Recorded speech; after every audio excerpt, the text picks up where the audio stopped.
se tirassem de você o nome, a honra e o futuro, o que sobraria? Uma vítima ou uma mulher com olhar de tempestade? Existem momentos na vida em que não é o que nos acontece que define nosso destino, mas o que decidimos ser depois que tudo desmorona. Laila perdeu um nome, perdeu a segurança, perdeu o lugar no mundo, mas não perdeu a consciência de quem era diante de Deus. Em meio a exércitos, vestida como homem, cercada por regras que a condenavam, ela descobriu algo que poucos descobrem. A verdadeira força não grita, ela olha, e o brilho do olhar nasce nas profundezas da alma.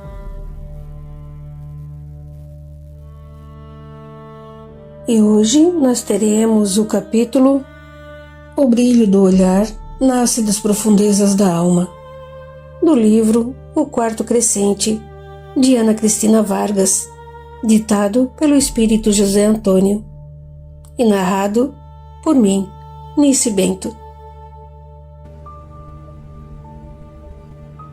Queiran apresentou-se à entrada da tenda do califa.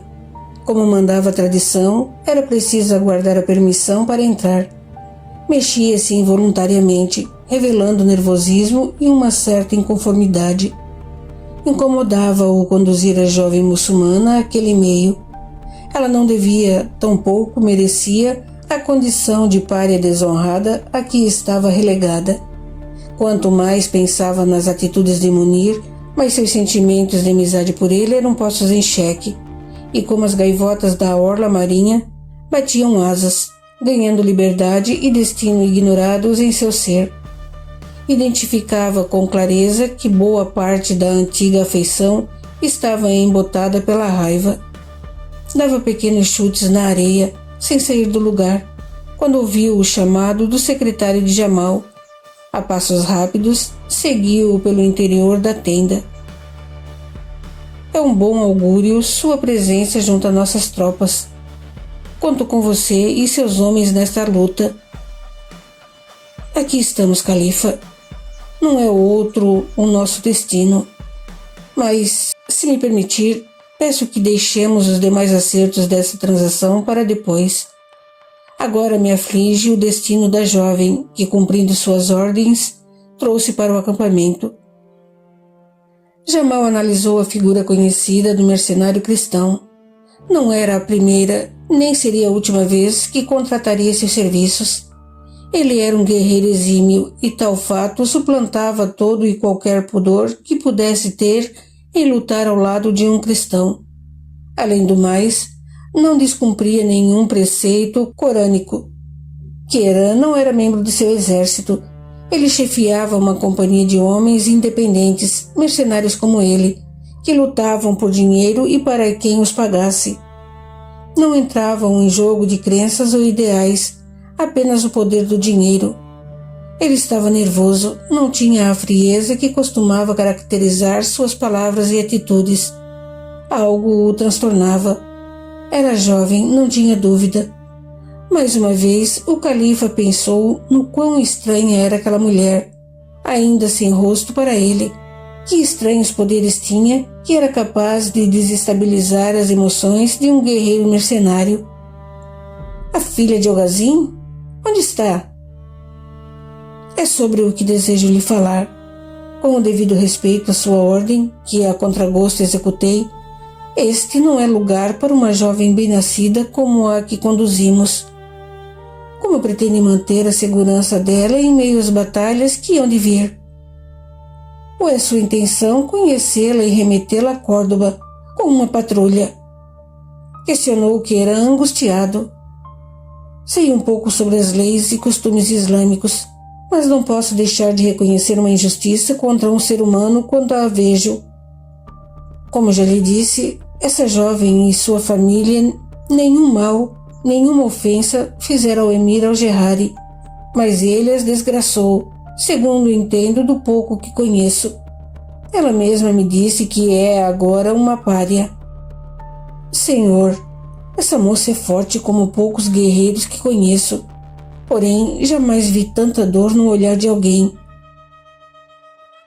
O califa sorriu ante as argumentações de Queiran, constatando que estava em suas suposições sobre a mudança no estado de espírito de seu interlocutor. Vejo que a mulher o impressionou.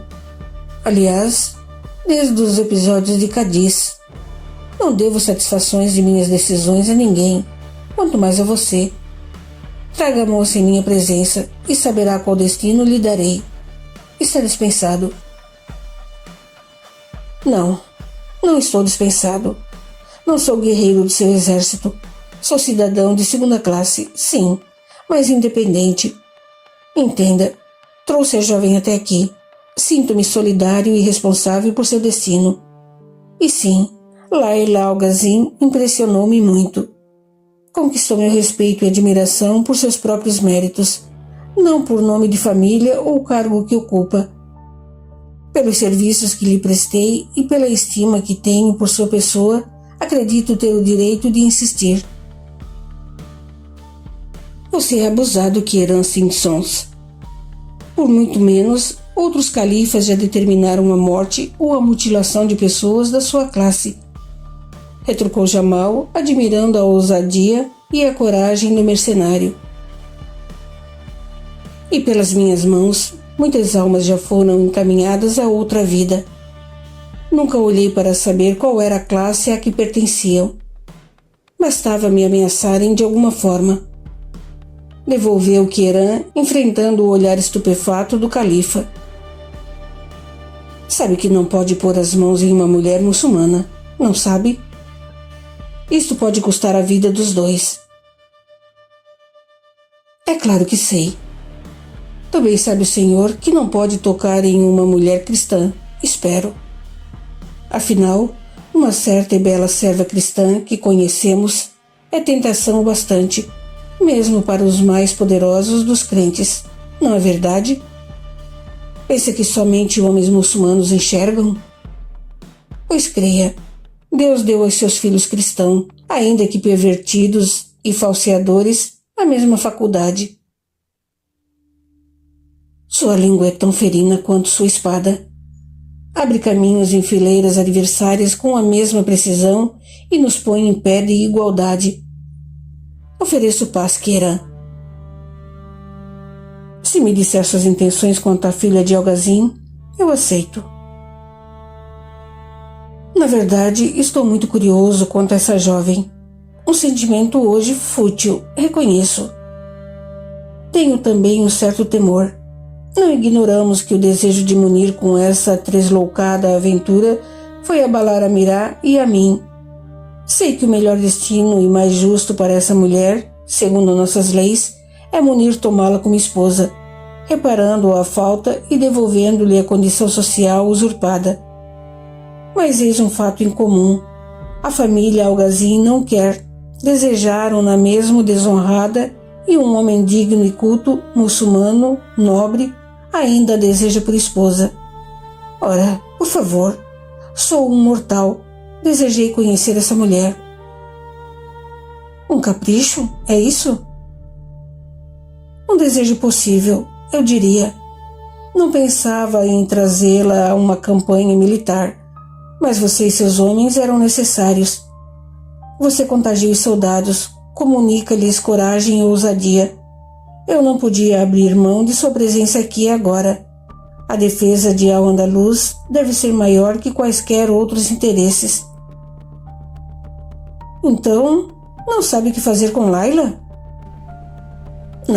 Não sei. Não desejava encontrá-la dessa forma. Claro que minha decisão é favorável a devolvê-la à família e ao noivo. Prefiro que esse casamento seja em Córdoba e sob minhas vistas. Trazê-la para cá foi uma decisão contingencial. Não tive como evitar. Você estava com ela e você era meu alvo. A honestidade de Jamal o agradara. Mais calmo, sabendo que ele era um bom homem, mas não era santo, Queiran respondeu: Eu a disfarcei de homem. Julguei ser esta a forma mais segura de ingressar com ela em meio aos exércitos. Os olhos de Jamal se arregalaram de espanto com a solução. provocando um brilho de satisfação no olhar do mercenário, que continuou dando as informações. Ela luta e sabe usar as armas como meus melhores guerreiros. Armei-a como um deles. Ela traja as vestes dos guerreiros mercenários e usa um turbante negro. Era o único que eu tinha, para esconder o rosto e os cabelos. Orientei-a que não levantasse o olhar para nenhum dos soldados. Por Alá, isso me parece uma história das 1001 noites. Fantástica, inacreditável, murmurou Jamal, encarando Kieran. Um plano excelente. Vamos mantê-lo. É a melhor forma de protegê-la física e moralmente. Além dos que conhecem a verdade, ninguém mais tomará conhecimento dessa história. Ela permanecerá sob sua proteção, junto de seus homens. É o mais sensato. Satisfeito, Kieran abaixou a cabeça em muda aceitação à determinação do califa. Depois voltou a encará-lo e disse: Irei buscá-la. Não tardou o mercenário cristão retornar à presença de Jamal al-Uzayn, acompanhado de um soldado de estatura mediana, cujas roupas escondiam a fragilidade física. O andar tinha uma certa leveza, uma graciosidade natural que por si chamava a atenção de um observador atento. Vinha com a cabeça baixa, envolta num turbante negro. Eis a filha de Al-Ghazin. Que inusitada situação. Ela engana bem. Olhando de longe, parece um jovem franzino, pensou Jamal, contemplando o casal que se aproximava. Califa, cumprimentou Kieran, saudando-o conforme determinava a tradição, para depois voltar-se para Layla. Aproxime-se. O califa Jamal al-Husayn deseja lhe falar. Layla lançou olhares inseguros ao redor. Não sabia como agir. Constatando não haver mais ninguém no interior da tenda, prostrou-se ante o califa, beijando o solo. É uma honra conhecê-lo, príncipe dos crentes. Erga-se, filha de Nasser al-Ghazin. É Layla o seu nome. E ouvi tanto nos últimos dias que me permiti, ou melhor, precisei fazer de você uma imagem. Por Deus, que não se assemelhe em nada ao que imaginei. Mas quero que saiba da minha tristeza e pesar pelo procedimento de meu enviado ao lar de sua família. Layla ouviu aquelas palavras em silêncio e de cabeça baixa. Nem ao menos cogitou agradecer a manifestação de simpatia do governante. O pesar do califa não mudaria sua vida. Queria o quanto antes saber o seu destino, e assim, sem rodeios, meias palavras ou jogos sociais, indagou direta e abertamente, levantando a cabeça e encarando o califa, numa atitude inconveniente a uma mulher. Meu destino está em suas mãos. Qual será ele? A visão dos olhos negros de Layla e sua conduta foram suficientes para que Jamal entendesse todas as descrições que ao longo daqueles dias ouvira sobre a incomum filha do emir de Cádiz. A profundidade de seu olhar, a forma corajosa como o enfrentava, o cativaram de imediato. Estava habituado à bajulação, à cômoda obediência às suas ordens. Aquele olhar marcado de tristeza, mas cheio de determinação ante o infortúnio, era uma rajada de vento forte e frio em sua vida. Por ora ficará neste acampamento, seguindo orientações e sob a proteção de Kieran sem sons. É o melhor. Não posso enviá-la a Córdoba. Nesse momento, preciso de todos os homens para a defesa de Al-Andalus. As outras questões, por mais graves que sejam, são secundárias. Permanecerei aqui sob a custódia do Sr. Simpsons, mas nas condições que negociei com ele, certo? Negociou com ele? Como assim? Kieran pigarreou no intuito de advertir Layla e ao mesmo tempo de limpar a garganta para interferir na conversa, mas ela foi mais rápida e disparou. Armas. Eu exijo para minha própria segurança permanecer na posse e com o livre uso das armas. Faço isso recorrendo ao direito sagrado de exercer minha defesa contra o que a mim fizeram os homens. Fui raptada, vítima de violência. Estou em um campo de batalha travestida de homem. É meu direito exercer minha defesa em igualdade de condições. Fui informado de suas habilidades, declarou Jamal, tentando esconder o quanto lhe agradava a estranha mulher à sua frente. Diferente de todas as outras que conhecera, bem trajadas, arrumadas, para seduzir e encantar. Essa tinha como único adereço o olhar profundo, verdadeiro abismo negro, e as palavras.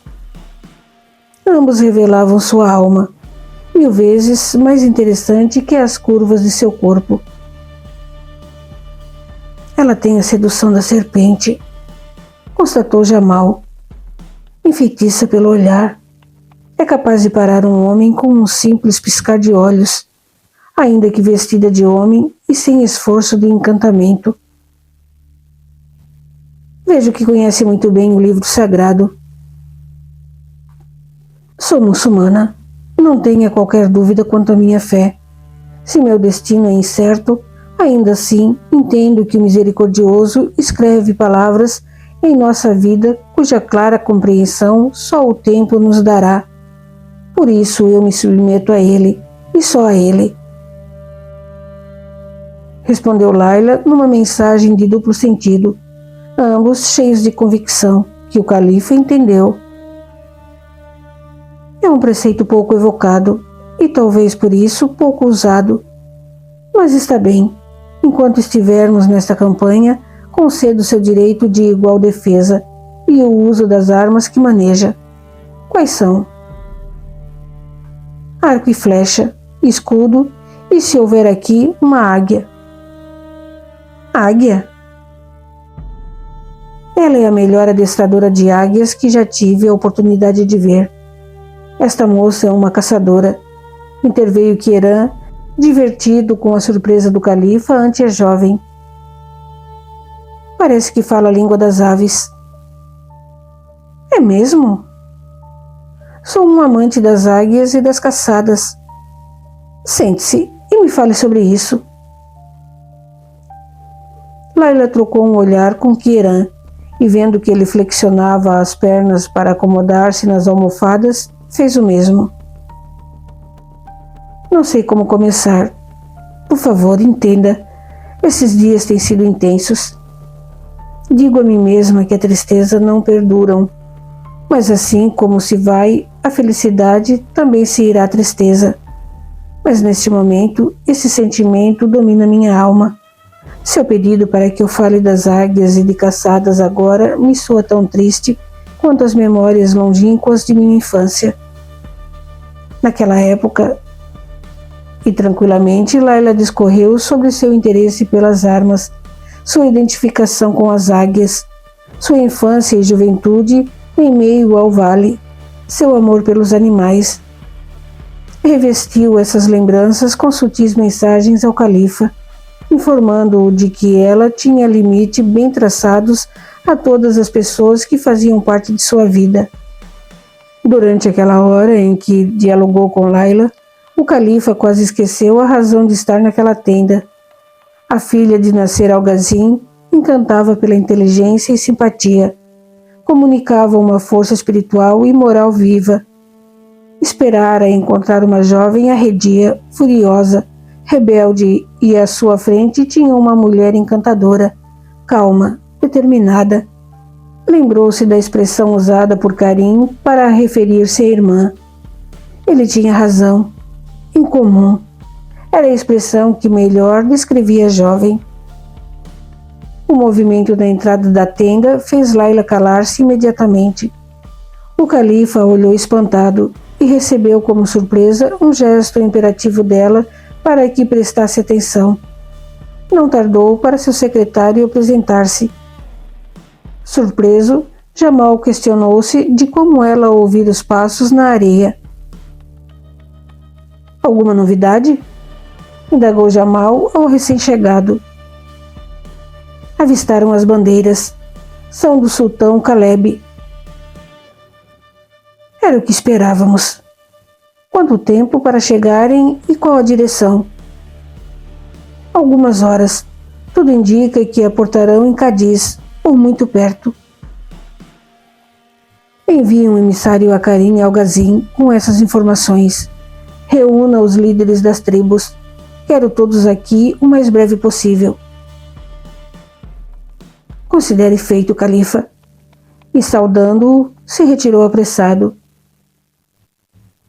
Lamento interromper nossa conversa, declarou Jamal, voltando a atenção para Laila. Porém, o dever em primeiro lugar. Mas diga-me, como conseguiu ouvir os passos na areia? Fiquei impressionado. Jurava que estava tão entretida na conversa quanto nós. Os passos na areia faziam parte de um conjunto de atitudes e movimentos. Todos eles geravam ruídos. Quanto às armas, continuarei usando as fornecidas pelo Sr. Simpsons. Algum dia, talvez, tenha a oportunidade de lhe demonstrar minhas habilidades com as aves. Respondeu Laila. Erguendo-se, imitou o comportamento do secretário e se retirou da tenda, caminhando em direção ao local onde deixara as ditas armas. Mas há tempo de ouvir quando o califa reteve consigo o mercenário com o pretexto de tratar de um assunto sobre a invasão próxima e as táticas de defesa. Apanhou-as e andou até uma duna que ficava a poucos metros das tendas erguidas pelos mercenários, sem qualquer identificação de bandeira. Párias e cidadãos de segunda classe não têm identificação, pensou Laila, observando a atividade. Quanto mais evita-se a convivência com os homens, melhor. Menos risco correria de ser descoberta. Em sua mente, a informação sobre o porto de destino dos invasores repetia-se com a mesma insistência que tinham as ondas do mar quebrando na praia à vista de seus olhos. Sentiu o coração oprimido. Recordava o irmão, Zafir, Leá, o pai, a mãe, a Dara, as tias e tantos outros amigos queridos. Seus olhos arderam, salgadas lágrimas os queimavam. Não, chorar não resolverá coisa alguma. Preciso lutar para ajudar os que amo. Não sei o que será o amanhã, mas hoje Deus quis que eu estivesse aqui. É onde melhor posso e devo estar com toda certeza. Confiarei e serei recompensada. Confortou-se Laila em sua solidão. Tomou nas mãos um punhado de areia, esfregou-as, depois fez o mesmo nos braços e no rosto. Orientou seu corpo em direção de Meca e prostrou-se ao solo, orando pela segurança de seus amigos e familiares. Entregue à oração, percebeu a chegada de alguém. Quando viu e sentiu a longa sombra que se projetou para além de seu corpo, desenhando sobre as dunas os contornos de um corpo masculino. Sem pressa, concluiu sua prece. Ergueu-se e voltou-se para contemplar um mercenário cristão. Sabia que era ele. Gostaria de ter a sua fé. Já descobri que é ela sua fonte de força e resignação. Eu a invejo. Não tenho esse sentimento no mesmo grau. Pois não devia. Minha religião é acessível a qualquer pessoa. Converta-se, é simples. Não me refiro à fé muçulmana, cristã ou judia. Falo do sentimento, da ligação que tem com Deus. É algo pessoal, creia-me. Conheço muçulmanos, judeus e cristãos católicos desde que nasci. Todas as profissões de fé contam um grande número de fiéis fanáticos e contam também, é claro, com pessoas esclarecidas e crentes. Não é somente o que elas ensinam que desperta esse sentimento. Senão, salvo algumas pequenas diferenças, seria igual em todos. E não é. Consegue me entender? Sim, consigo. mas creio que o Senhor observou apenas os homens praticantes dessas religiões. Observe as mulheres e terá sua resposta. Nós, independentemente da fé professada, vivemos ligadas ao Criador, cuidamos dos grandes mistérios da vida, nascer e morrer, desde sempre. É em nossas mãos e corpos que a eterna obra do Supremo Criador se manifesta, visível e renovada a cada segundo. Nenhum grande homem nasceu do nada, Senhor. Todos precisaram de uma mulher e de mulheres em suas vidas, inclusive os profetas. Ideia impressionante. Mas a mulher sem um homem não realiza essa obra de que você fala. A mulher é apenas corpo fértil à semeadura. É o que dizem as religiões. Retrucou Kieran, lançando um olhar à praia, fitando o horizonte verde e azul. Ideia do filósofo. Não é de todo sem razão, reconheço. Mas, seguindo esse raciocínio, lembre-se de que as atividades agrícolas começaram pelas mãos das mulheres. Elas apanhavam a semente como e quando queriam, depois semeavam, esperavam germinar, cultivar a terra, até que os frutos da natureza brotassem, florescessem. Então vinham as colheitas, e todos se saciavam. Será que as coisas mudaram? Eu creio que não. As religiões nos subjugam e nos põem à margem, fazem de nós criaturas invisíveis. Mas isso é uma ilusão. Cobrem nossas cabeças, mas não nossas mentes. Tentam apagar as marcas das mulheres do mundo. Mas isso é impossível. A mulher aprende a cuidar e ter paciência desde que nasce. E se não tiver a consciência do que é, em si mesma, uma força indispensável da natureza, não merece viver. Aliás, não viverá, ainda que sobreviva. Será uma qualquer rastejando pelo mundo em busca de migalhas. Nunca uma mulher. Por entendermos a vivermos a natureza da terra, em sua glória e plenitude, é que nos tornamos submissas à vontade do Criador. Por Deus, jamais tinha ouvido ideias semelhantes. De onde as tirou? Tenho o hábito de estudar a vida das grandes mulheres da humanidade. Elas existem, sabia? Não mesmo, respondeu Kieran com um sorriso irônico, levemente debochado. Sempre lidei com homens, sempre fui contratado por homens e sempre decidi com homens.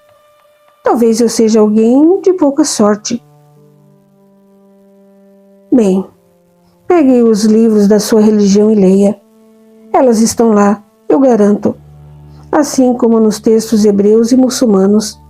Estão também na história dos povos e dos pensadores.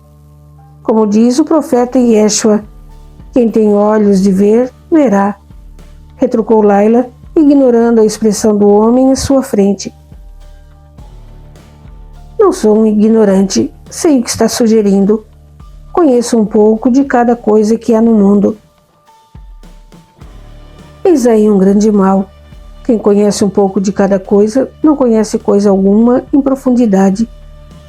Tem uma cultura de mentira, um conhecimento feito de frases decoradas. Corrija-se, Sr. Simpsons, ainda há tempo. Se o senhor teimar em ver apenas o que tem à frente de seus olhos e reconhecer apenas a força bruta, nunca entenderá as complexas forças da natureza. Existe um poder imenso e muita força em elementos que o olhar e a mão do homem não tocam. São como temporais de vento. O ar existe, todos dependemos dele para viver. É tão comum em nossas vidas e tão pacato que somente quando vemos a fúria das tempestades de vento, rajadas violentas derrubando tudo por onde passam, é que somos levados a pensar que em algum tempo existem elementos desconhecidos de uma substância vital e rotineira, a qual damos pouco valor em nosso dia a dia. Existem mulheres como tempestades, é o que está me dizendo. Exatamente, Senhor. aplaudiu Laila debochada. Felicitações. Ensine-me então onde encontrá-las, pediu Kieran sorridente. Estava apreciando aquela criatura provocativa. O senhor não tem os requisitos necessários. Não posso ensinar um cego a ver, quanto muito a tatear, correto? A senhorita é ousada e abusada. Agora entendo o esforço de sua família em protegê-la. Por certo, terá uma vida muito difícil longe daqueles que a criaram. Minha vida, senhor, foi roubada. Laila, filha de Nasser Al-Ghazin, já não existe mais. Mas veja, estranhamente, na grande confusão em que lançaram minha existência, deram-me também a solução de um antigo problema. Nunca fui o que se pode chamar de uma menina dócil. Sempre conquistei liberdades que a maioria das mulheres de meu povo não tem. Nunca desejei e nem consegui me ver como esposa. Pois bem, agora sou tão livre quanto as gaivotas da praia, respondeu Laila muito séria. Esse não era um assunto com o qual fizesse gracejos. Vendo-a séria, contemplando os abissais olhos negros, Kieran voltou à realidade. Tinha diante de si uma mulher muçulmana, trajada de guerreiro mercenário, vivendo sob sua proteção em meio a exércitos prontos para uma batalha. Ela perdera tudo e ganhara um destino incerto. O noivo ainda desejava desposá-la, mas também isso não era uma escolha. Mas parecia um remédio mal feito num traje vistoso. Desculpe-me, pediu sinceramente. Não era o momento para tolas provocações. Perdoe-me. Juro que desde que percebi as intenções de Munir, mesmo quando eu não sabia que era sobre você que elas recaíam, eu tentei de todas as formas ao meu alcance evitar o que aconteceu. Não repita que você é uma pária. Pode lhe parecer estranho que o mercenário cristão se sinta, como direi, falta-me a palavra.